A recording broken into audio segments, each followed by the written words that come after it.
قاتل صامت وبطل قومي.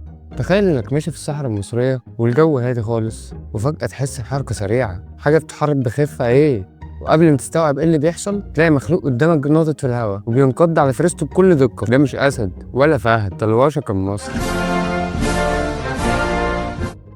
القاتل الصامت اللي محدش مديله حقه. الوشق المصري حيوان مفترس من فصيلة القطط، سريع وقوي بشكل غير طبيعي، ودانه كده طويلة فيها أكتر من 6 عضلات، وفيها شعر كده أسود طويل عاملة زي الستاليات بالظبط، بتلقط حركة العدو من أبعد مكان هو فيه حتى لو مستخبي. وخليني أقول لك برضو إن كل ده بيثبت لك إن ده مش من القطط الأليفة اللي ينفع تجيبها تربيها في بيتك، بالعكس ده قاتل بالفطرة. حيوان الوشق هتلاقيه دايما في أفريقيا وفي الشرق الأوسط، وطبعا عندنا في مصر. خليني أقول لك إن الوشق المصري ده يعتبر من أخطر الصيادين المهيمنين في الصحراء في مصر كلها. الوشق عنده مهارات قتالية رهيبة وبيقدر ينط في الهواء لمسافة أبعد من مترين. وخليني أقول لك إن ارتفاع قفزته دي بيخليه حتى يصطاد الطيور وهي طايرة، اللي بتطير دي في الجو، عارفها؟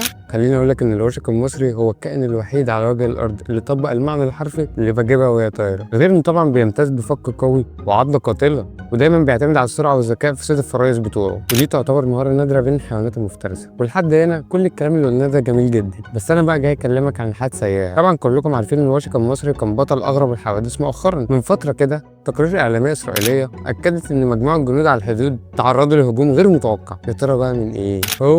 مش مسلحين ولا قناصة ولا فدائيين، المرة دي من الطبيعة. الوشق المصري هو صاحب الهجمة دي، وده بيثبت لك ان الطبيعة بتحاول تدافع عن نفسها. وبمجرد ان الوشق المصري حس بحد بيتعدى على حدوده وارضه ما سابوش في حاله وقرر ينتقم منه. في البداية محدش كان مصدق، بس بعد البحث والتحقيقات طلع فعلا ان صاحب الجريمة دي هو الوشق المصري. الفكرة اصلا من الحيوانات النادرة، فالموضوع ده خلى كل الناس تتساءل يا ترى هل دي مجرد صدفة ولا ده دور الطبيعة في الدفاع عن نفسها؟ في الحقيقة الطبيعة ما بتمشيش بالحسابات البشرية، والحيوانات دايما عندها غريزة البقاء، ولو اضطرت تهاجم هتهاجمك بدون تردد لمجرد انها تدافع عن نفسها او تاكل. الوشق المصري موجود في مصر من آلاف السنين، صياد صامت ومقاتل بالفطرة، وبيحب من بين كل فترة والتانية انه دايما يفكرنا انه لسه هنا. وحتى لو البشر افتكروا نفسهم ان هم اسياد على الطبيعة، دايما الطبيعة بيكون عندها رد مختلف. في الاخر ما تنساش لايك، سبسكرايب، سلام.